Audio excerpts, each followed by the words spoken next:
I'm very happy to be here with Cevat Yerli, CEO and founder of the Tomorrow Foundation. Welcome. Thank you for having me, Carsten. Thank you.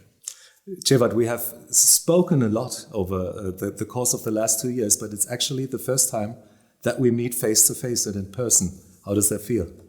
You know, there's no better way to meet with somebody, right? It's real life is always the best way to meet.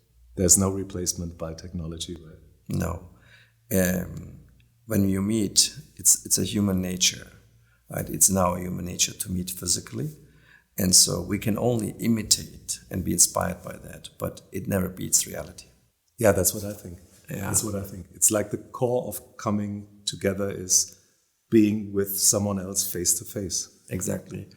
Yeah. It's a very fundament of being human, right? Yeah. It's in our DNA. It speaks to our human nature, right?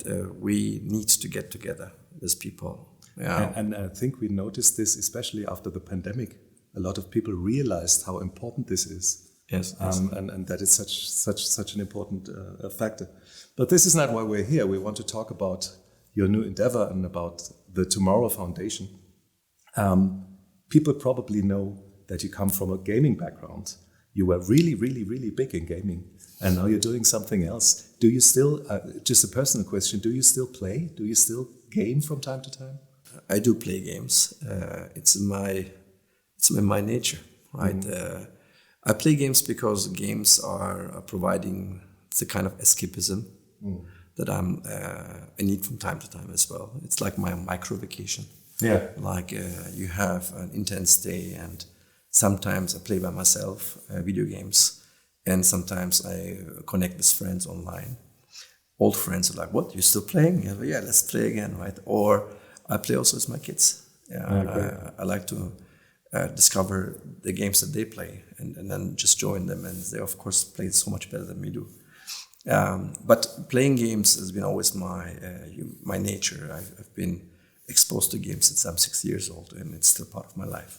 Yeah, but it's not what you do all your life, right? It's something that you do an hour a day, probably, or two. Actually, not even that much, to be honest. Yeah. It's more like I play probably 3 to 5 hours a week. Right?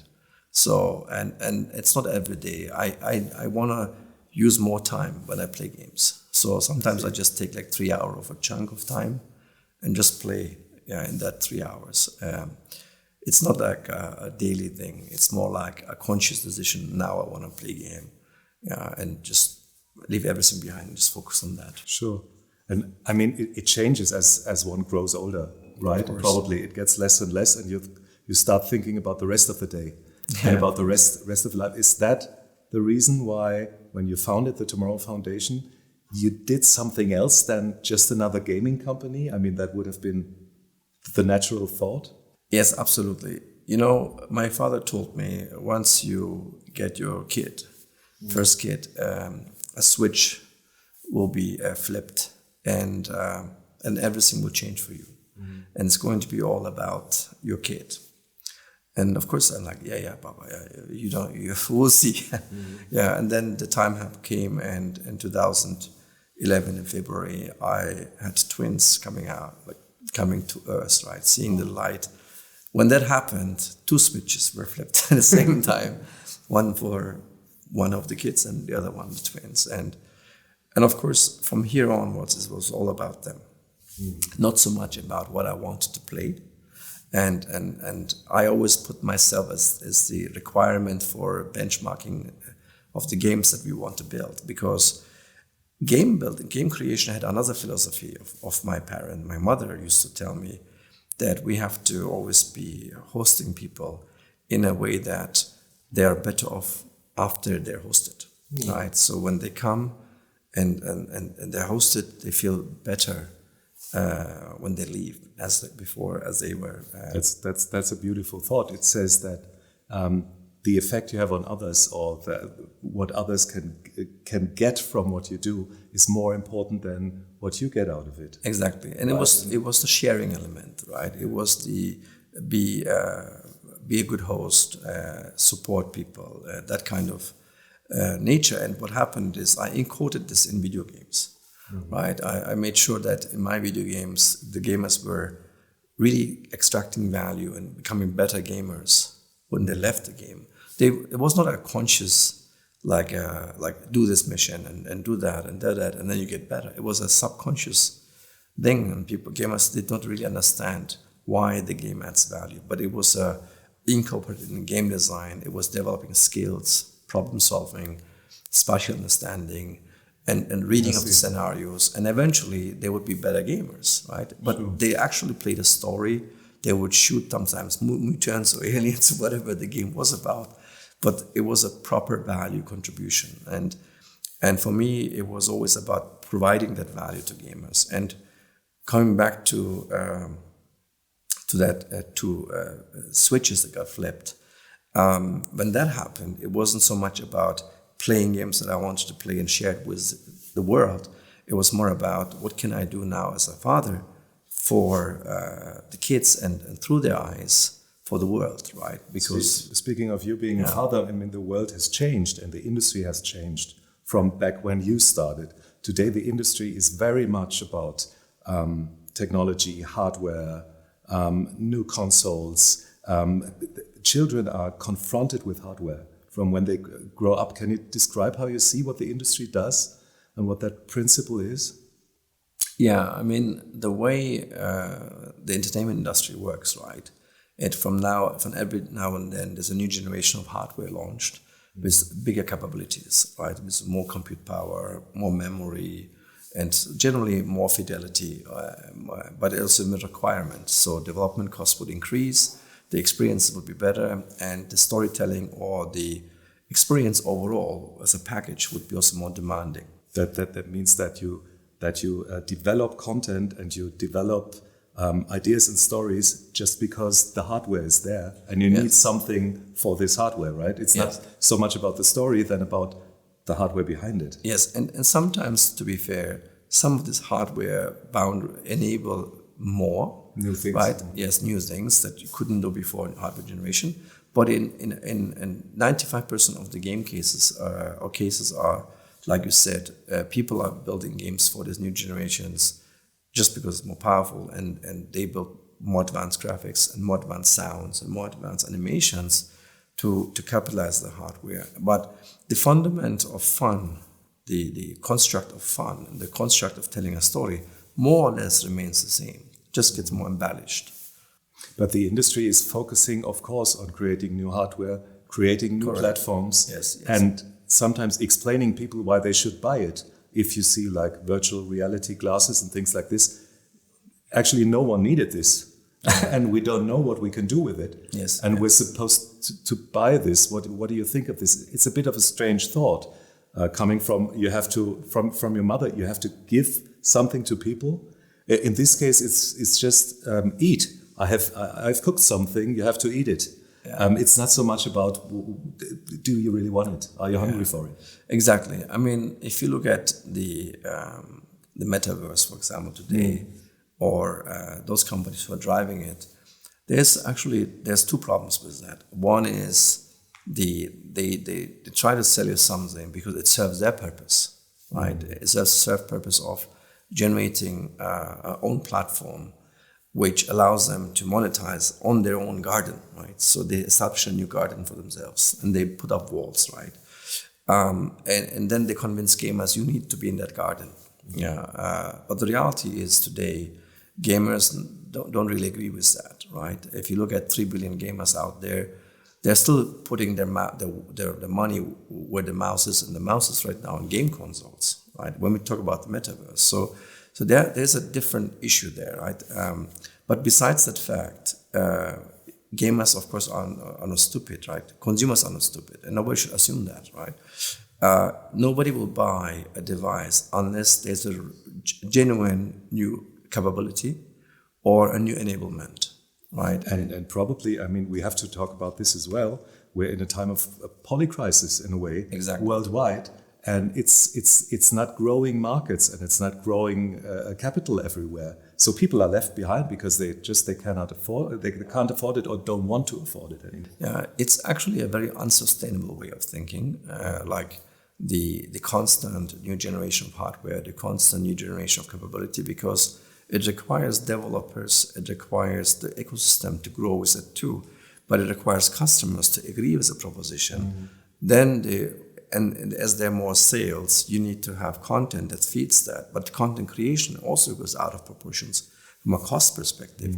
So for us, like as a content or a software developer, it doesn't make sense to build for a hardware platform that has a very limited lifespan, A, or B, is fragmented with new generations to come, right? So you have imagine I'm a game developer right now and I have to spend $50 million or $100 million budget on a game that has only a few million PlayStation, let's say 2 million PlayStation 2, 3 million PlayStation 3, and maybe 4 million PlayStation 4 and a few million PlayStation 5s.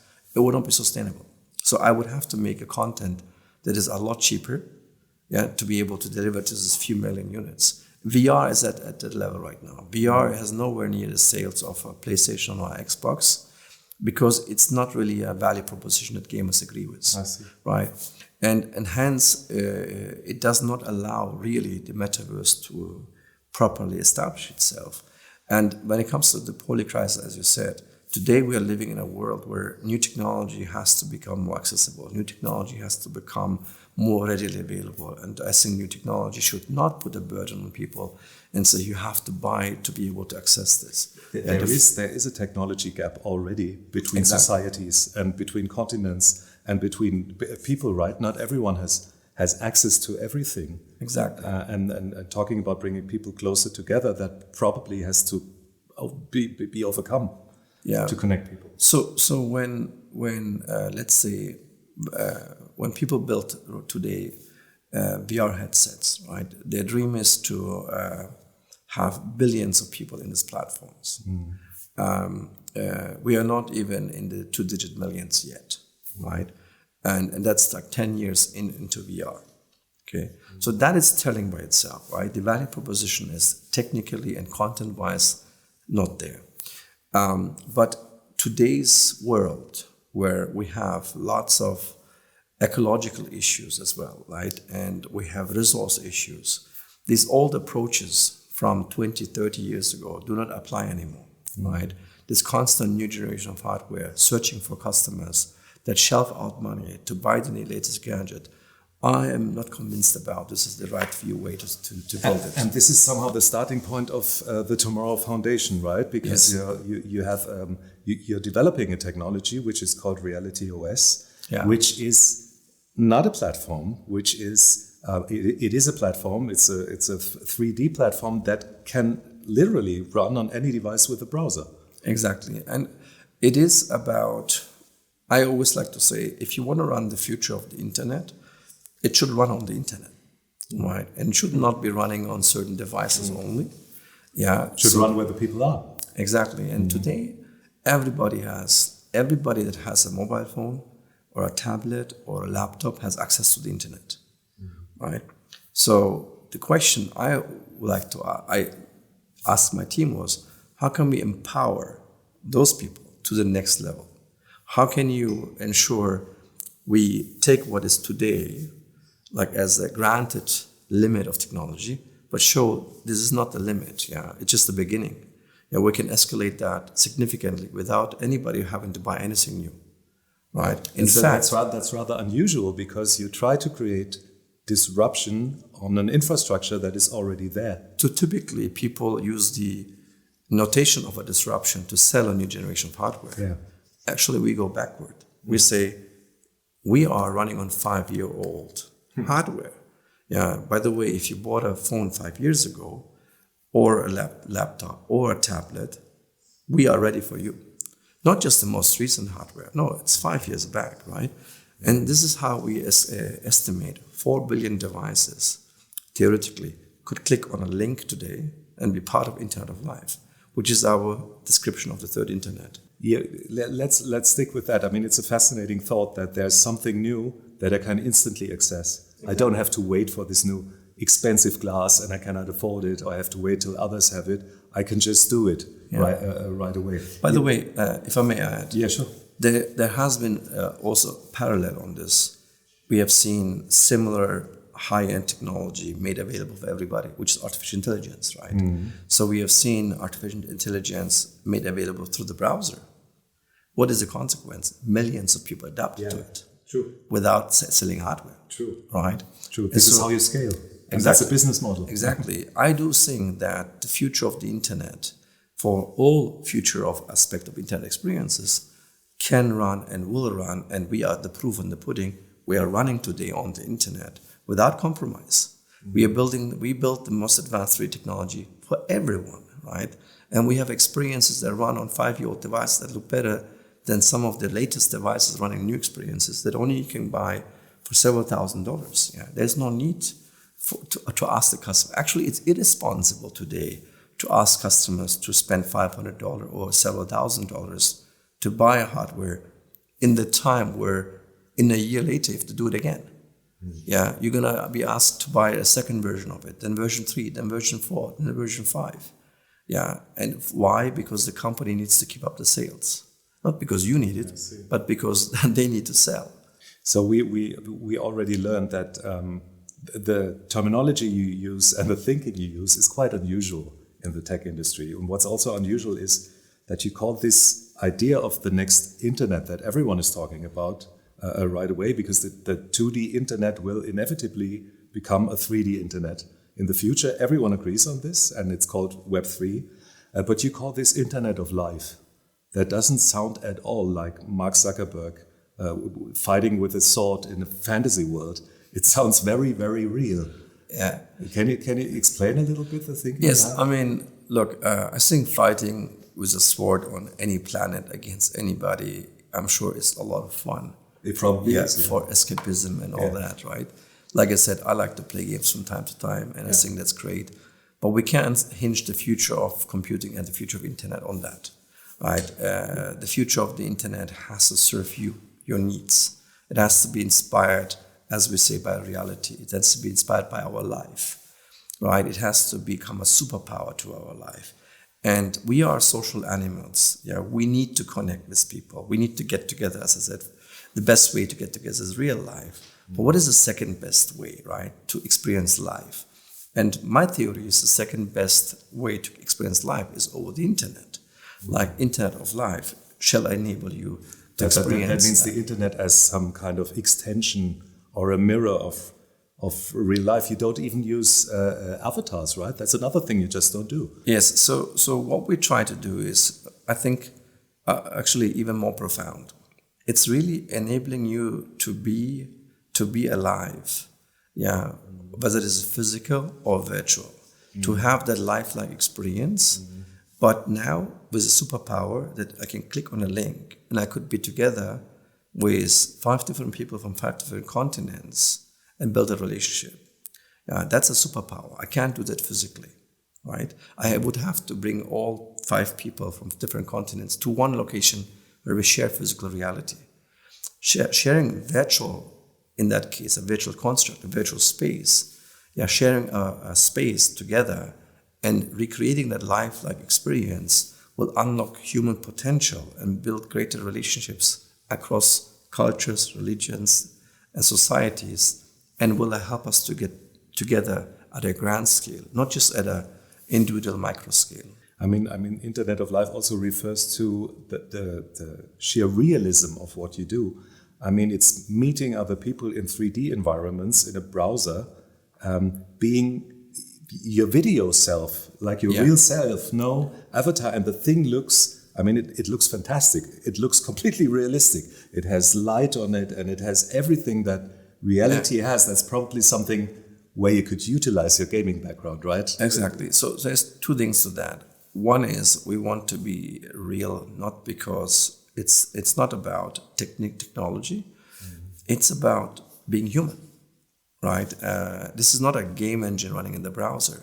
This is a social 3D communications engine running in the browser. And why is that? What's the difference? It is a game engine plus a video technology plus artificial intelligence to preserve your privacy, to bring you into the world, to make sure it's human-to-human interaction, right? Because we want to reconstruct real life. We're going to be inspired by real life, right? So we are not a virtual construct. We are real people. that also means that you trust each other on a completely different level, because people trust things they know. Yes, and this they know. Absolutely. And trust is a matter of body language. Sure. Seeing that the person feels comfortable with me, right? It's facial expression. It's conversation that is before you say even one word. Like, it's proven scientifically that conversation is something like 80+%, I think 85% nonverbal. That means just my posture, my body language, before I say one word. Already the presence of me with the real person means communication. Now, if I replace this as an avatar, I'm kind of like minus 80%. Yeah, sure. Yeah. So instead of 0 to 80, I go 0 to minus, or I stay at 0. Right? And it's hard to think about doing business as an avatar, for example, because it just would feel strange. When we talk about the use cases for this, they're very real use cases, right? You could use this in a context of being with others or working together. We've learned that. But what else do you think about? What will be the next? Yeah, I mean, really, it's so the technology, right, is a platform, and the platform means the platform is a utility that developers of all kinds can come in and use all these bells and whistles of 3D and reflections and lights and all the technology we provide. That's Reality OS. That's how you do it. That's how you do it. Right? Yes, the Reality OS as a platform can be used with, again, a gaming technology inspired background where we push photorealism and graphics and all that, but we did it in a way that runs everywhere, right?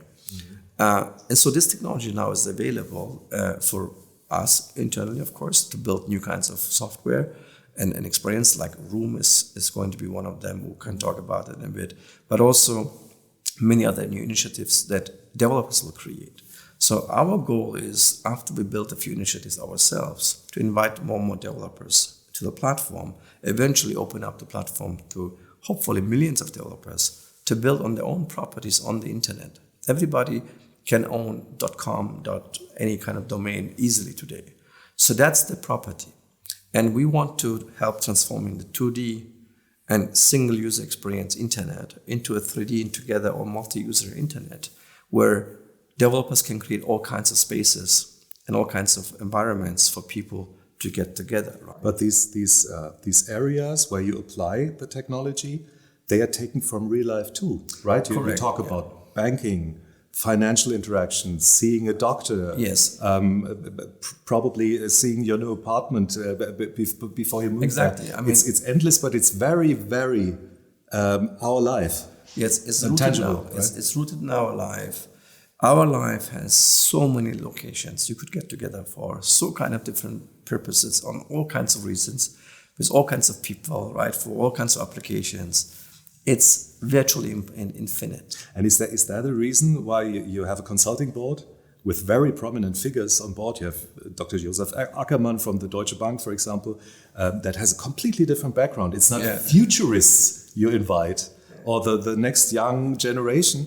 It's people that very much have their experience in the here and now and in traditional things. Is that why you're so interested in it and in these people? Because they know more about the life today than they probably want to talk about the life in 20 years. Yeah, exactly. You know, we are, while the name says the Tomorrow Foundation, right? It is clearly about tomorrow's world and tomorrow's technology, but it is also about Reality OS and Internet of Life. Yeah, it is very much providing a better tomorrow, inspired by reality, right? Building the Internet of Life, like enhancing our life.